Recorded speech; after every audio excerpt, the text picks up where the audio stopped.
What's up, guys? Welcome back to the channel. Today we're going to be doing part 2 of the Active Target install. We're going to be making the wand for the transducer to go on. We'll also be installing the module, running the wires, and hooking it up to the depth finder. So stay tuned, subscribe to the channel, and let's see what we can get ourselves into. Alright guys, let's get started on the wand first. So what I've done is I've cut a couple pieces of PVC using 3/4 inch Schedule 40. Also using a small piece of 1 inch of your Jetstream 200 thin wall pipe. What this is going to allow me to do is I'll take my ram ball and hook it on here, and this is going to let the transducer spin. But anyway, let me get it glued up. I'm also going to post a picture in about 3 seconds. Yep, about now, showing the dimensions, and let's get after it.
Alright, so there we have it.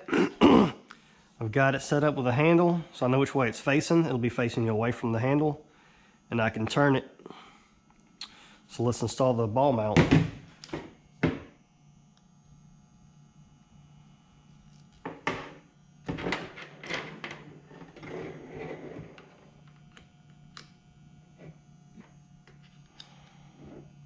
Make sure you grab the right size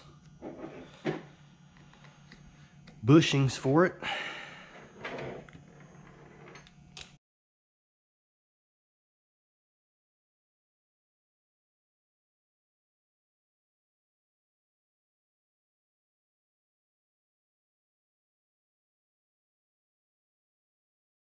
All right, that's that. Let's go install it on the ball on the kayak.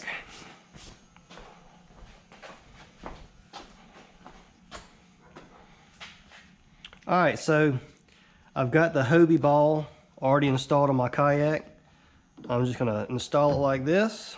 Well, let's put it on the other side. That way it'll be easier to get to.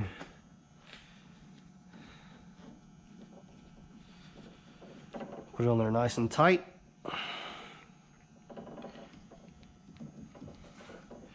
And then I can spin it. I don't know if you can see this. I'll be able to spin it like this wherever I want it.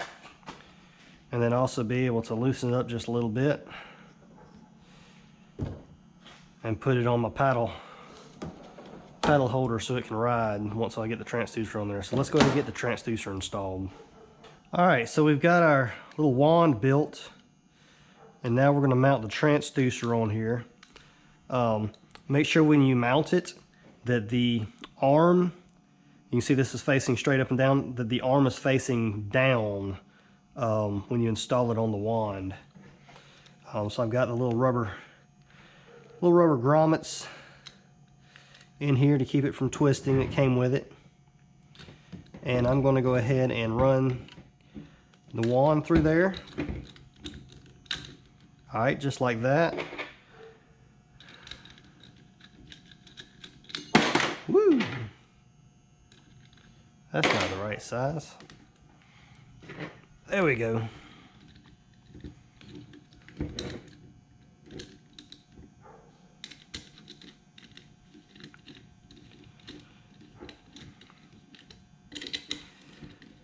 I'm not going to get it tight yet. I'm just going to get it somewhat snug to hold it in place so I can get it lined up. So what I'm going to do is I'm going to turn it to where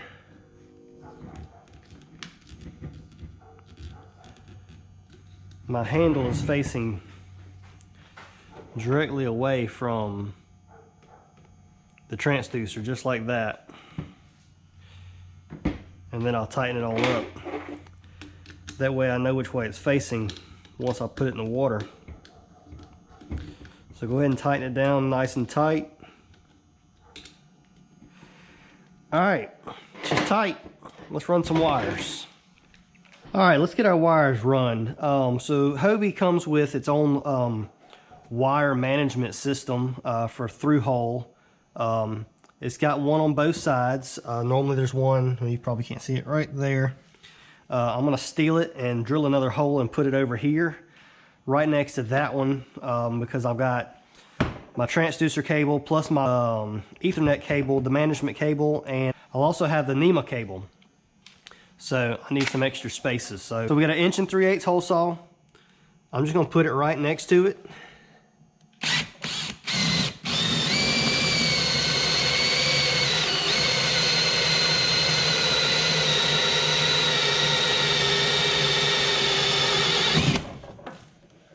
There we go.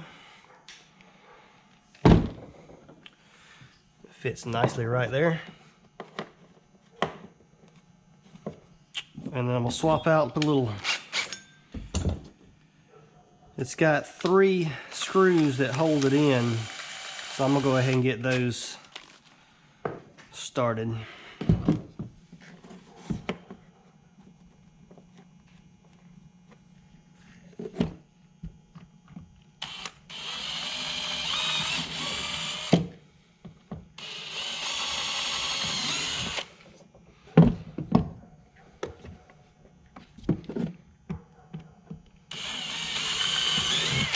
All right, we're ready to rock and roll. So we're going to run our wires. Ooh. Stay through there. There we go. And then I'm going to feed all of the slack through there. So give me just a minute to get this untangled and get the slack put in. All right, that's through. Now we'll go ahead and take our Ethernet cable and run it through also.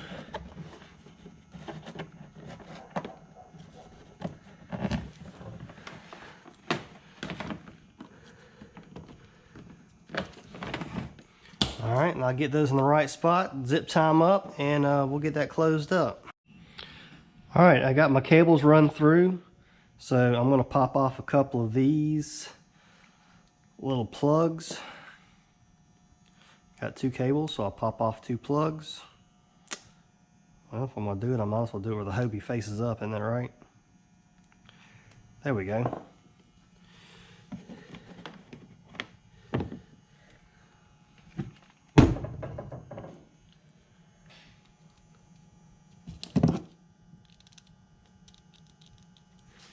And we'll see if we can get this screwed on.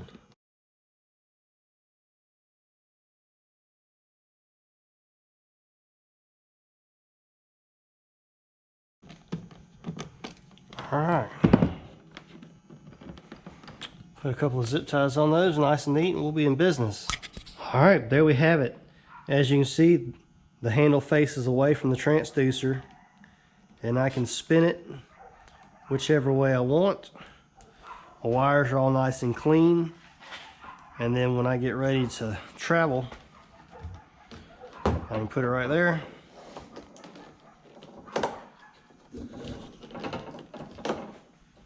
Make sure that's tight, and then she's good to go.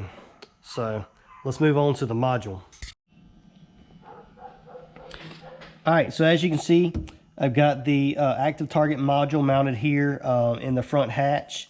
It's mounted. I drilled 2 holes here and here with stainless screws and the little grommets that I mentioned in the last video. It's there. It's not going anywhere. I've got the power hooked up, and I've got it going to my ground bus, and then the red and the yellow with a fuse I've got hooked up to one of my toggle switches coming from my battery, and then I also have it grounded to go into the ground block also. So that's done.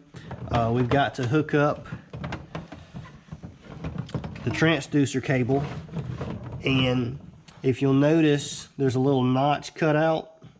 That notch cutout goes to the left. It took me a while to figure that out the other day while I was messing with it.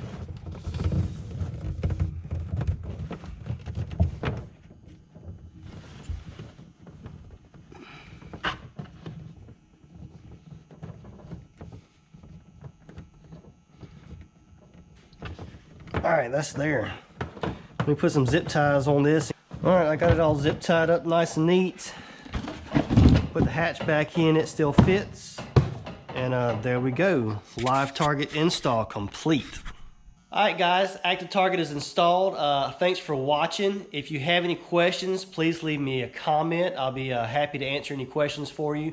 I hope this was informative, and you can get some good ideas on your Active Target install. Anyway, next up is going to be the XI3 trolling motor install, so make sure you subscribe to catch that one, and we'll catch you later.